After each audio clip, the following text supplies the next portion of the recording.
안녕하십니까. 정태준 연구원입니다. 이번 기초 세미나는 금융업에 관련해서 말씀을 드리도록 하겠습니다. 은행, 보험, 증권업이고요.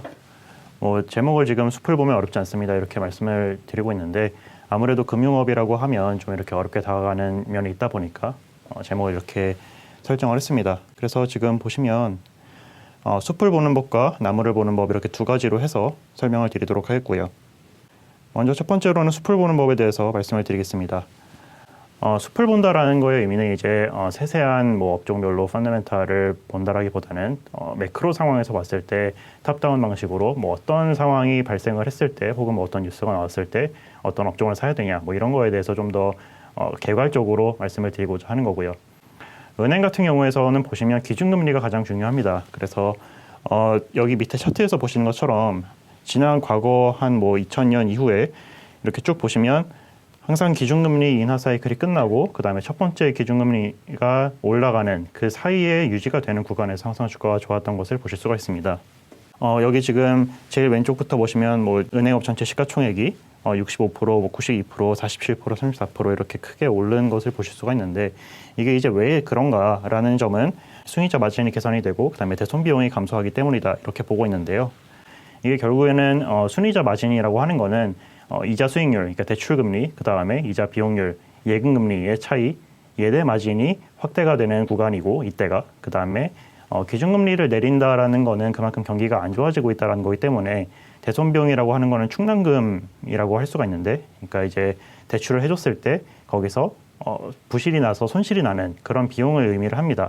그런데 그 비용이 이제 경기가 안 좋아질 때는 많이 들어가다가 기준금리 인하가 끝난다라는 거는 경기가 안 좋아지는 게 끝난다라는 걸로 다르게 해석을 할 수가 있고, 경기가 회복을 하면서 그만큼 충당금 들어가는 비용이 줄어들고 그 이후에 환입까지 발생할 수 있는 손실에 대해서 미리 적립을 해놨던 비용이 실제로 손실이 발생을 하지 않아서 안 들어간다 그래가지고 수익으로 인식한다 이런 식으로까지의 그런 비용 개선 효과가 있습니다.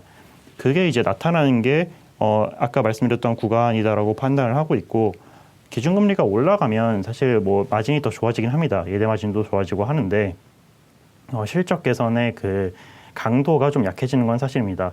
아무래도 아까 말씀드렸던 그런 대손 비용의 이슈가 기준금리가 올라가면 그만큼 대출금리도 올라가기 때문에 그런 대출에서의 손실이 발생할 가능성도 커지고, 그래서 대손 비용 개선 속도가 좀 떨어지는 거는 사실이거든요. 그래서 물론 이제 기준금리가 올라가면 추가로 은행들이 증액을 하긴 하지만 주가의 상대적인 강도는 좀 떨어지는 게 사실이다 이렇게 보고 있습니다. 그래서 기준금리의 변화가 중요하다라는 거의 결론은 이 기준금리가 내리는 사이클이 종료가 되고 첫 번째 인상하기 전까지의 그 유지 기간에서 은행주가 가장 퍼포먼스가 좋기 때문에 그게 지금 형태다라고 보고 있고, 저희 이제 하우스뷰에서는 2022년 정도의 기준금리 상승을 예상을 하고 있기 때문에 그 전까지는 좀 이렇게 마음 편하게 갈 수 있지 않을까 이렇게 예상을 하고 있습니다.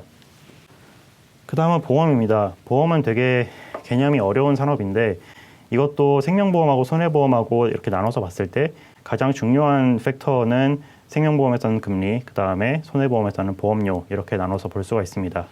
여기 왼쪽 차트에서 보시면 생명보험업의 시가총액하고 국고채 5년물 금리가 거의 동행하는 것을 보실 수가 있습니다. 이게 이제 생명보험업의 특성 때문에 그렇다라고 볼 수가 있는데 생명보험업하고 손해보험업의 가장 큰 차이는 상품의 구조에 있습니다. 생명보험은 보장성 상품뿐만 아니라 저축성 상품도 팔고 있고 손해보험은 거의 다 보장성 상품이다 이렇게 분류를 할 수가 있는데, 보장성 상품이라는 거는 우리가 보통 이제 사망을 한다든지 사고가 난다든지 이랬을 때 그런 사건에 대해서 보상을 해주는 그런 보험을 보장성 보험이라고 합니다. 반대로 저축성 보험은 연금보험이라든지 아니면 저축보험이라든지 10년 내에 목돈 1억 만들기 이런 보험들을 저축성 보험이라고 합니다. 근데 이제 차이는 보장성 보험은 주로 만기 환급금이 없습니다. 그래서 사고가 안 나면 그냥 돈 내고 끝나는 거고, 저축성 보험은 10년이라고 하면 10년, 20년이라고 20년 이렇게 만기가 있어서 만기 환급금이 있는 구조입니다. 그렇다 보니까 저축성 보험이 많을수록 그만큼 보험사들이 고객한테 줘야 되는 돈의 부담이 커지고, 그게 이제 과거에 또 한창 금리가 높을 때 경쟁을 많이 했었을 때는 최저보증 이율이 높은 상태에서 저축성 보험을 많이 팔았기 때문에 예를 들어서 6% 최저보증 이율을 깔고 있는 상품이라든지 이런 게 많았다 보니까 지금의 이제 시장 수익률이 과거에는 12% 이랬었지만 지금은 2%, 3%까지 떨어졌기 때문에 그만큼 역마진이 나는 구조에 직면을 하고 있는 상황입니다. 그렇다 보니까 금리가 내려가면 그만큼 역마진이 심해지고 금리가 올라가면 역마진이 개선이 되고 하는 구간에 있는 상황이라서 생명보험이 지금 금리랑 이렇게 동행을 한다라고 이해를 하시면 될 것 같습니다. 그 다음에 손해보험 같은 경우에는 여기 지금 손해율하고 그려놨는데 이게 손해율하고 역계관계를 가지고 있는 것이다라고 보시면 될 것 같아요. 근데 이제 손해율이라고 하는 거는 간단하게 말씀을 드리면 그 원수보험료, 그러니까 수입보험료 분해, 그 다음에 발생 손해. 그래서 보험사가 그 받은 보험료 대비해서 그 고객한테 지급한 돈의 비중이라고 보고 있는데 손해율이 100%라고 하는 거는 그만큼 뭐 받은 거에서 지급액이 다 나갔다 이런 의미이고 손해율이 떨어진다라는 거는 그만큼 보험사의 수익성이 개선이 된다라고 이해를 하시면 됩니다. 그렇기 때문에 보시면 이렇게 역의 관계를 그리고 있는 것을 보실 수가 있어요. 그래서 손해율이 떨어질 때 시가총액은 올라가는 그런 현상을 보이고 있습니다.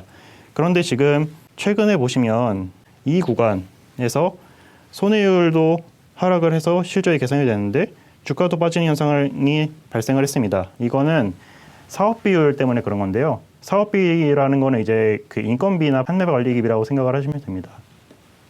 손해율도 그렇고 사업비율도 그렇고 이 두 가지 비율이 낮아질수록 보험사의 수익성이 개선이 되고 높아질수록 보험사의 수익성이 떨어지는데 2018년부터 해서 그 메리츠 화재발 경쟁이라고 해서 이제 메리츠 화재가 그 한 2위권 사였는데 1위권 사로 도약을 하기 위해서 사업비를 많이 쓰면서 경쟁을 시작을 했습니다. 그래서 거기에 따라서 전체적으로 사업비가 상승을 하면서 손해율이 개선이 됐음에도 불구하고 실적이 안 좋아졌다 이렇게 이해를 하시면 될 것 같고요.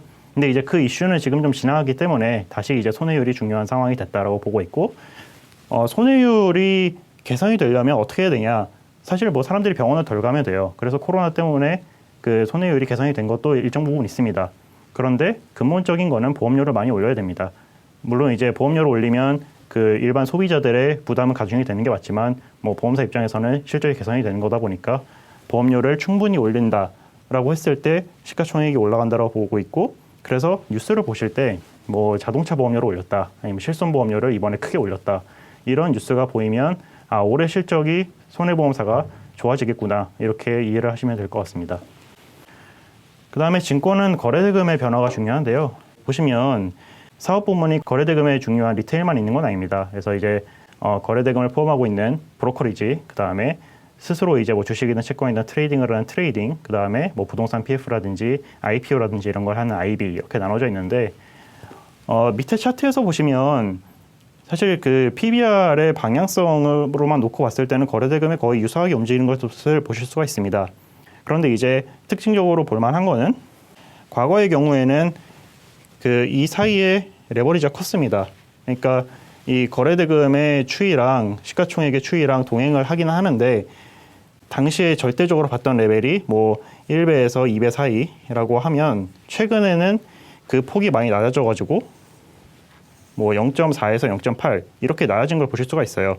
사실 거래대금은 훨씬 더 크게 늘었는데 밸류에이션은 내려간 이유는 거래대금으로서 이렇게 벌어들일 수 있는 브로커리지 이익이 줄어들었기 때문입니다. 무슨 얘기냐면 거래 수수료율이 점점 하락하고 있기 때문에 그만큼 거래대금이 PBR로 이어지는 그 레버리지가 좀 줄고 있다 이렇게 이해를 하시면 됩니다. 근데 이제 방향성 자체는 그렇지만 전체적인 거래대금과 PBR의 정의 관계는 뭐 여전히 유지가 되고 있다라고 보고 있고요. 그럼 이제 향후의 거래대금이 어떻게 될 것이냐가 중요한데 과거의 사례도 항상 보셨듯이 변동성이 이렇게 증시랑 뭐 비슷하게 간다고 가정을 했을 때 증시의 변동성이 줄어드는 구간에서 거래대금도 줄어드는 것을 보실 수가 있습니다. 뭐 여기도 그렇고 여기도 그렇죠. 근데 지금 보시면 지금 장이 한 3천 언저리에서 갇혀 있다 보니까 거래대금이 많이 최근에 그 보시면 좀 줄어들고 있는 것을 보실 수가 있어요. 그래서 추가로 장이 여기서 뭐 크게 변동성이 발생하지 않는다라고 하면 거래대금도 향후에 감소할 가능성이 있다 이렇게 보고 있습니다.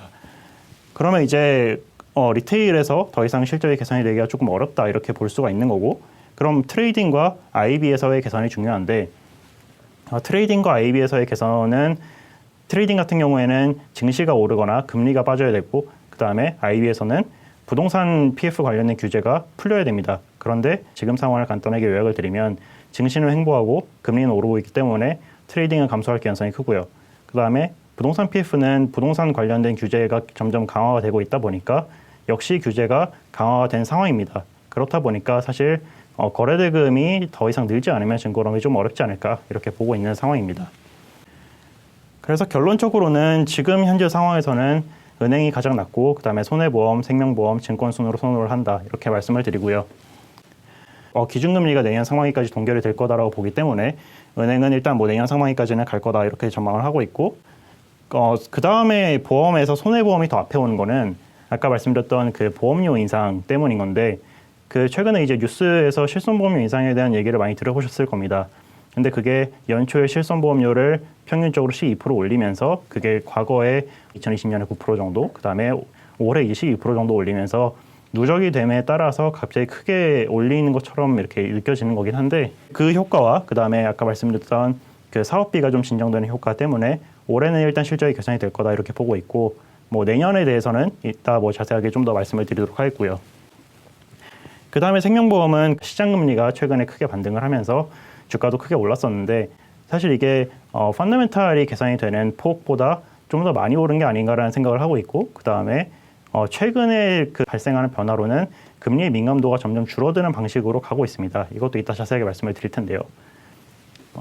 그렇다 보니까 생명보험은 좀 더 업사이드가 제한되는 게 아니냐 이렇게 보고 있고 증권업은 향후에 이제 실적이 좀 감소하는 게 아닌가 이런 우려를 하고 있습니다.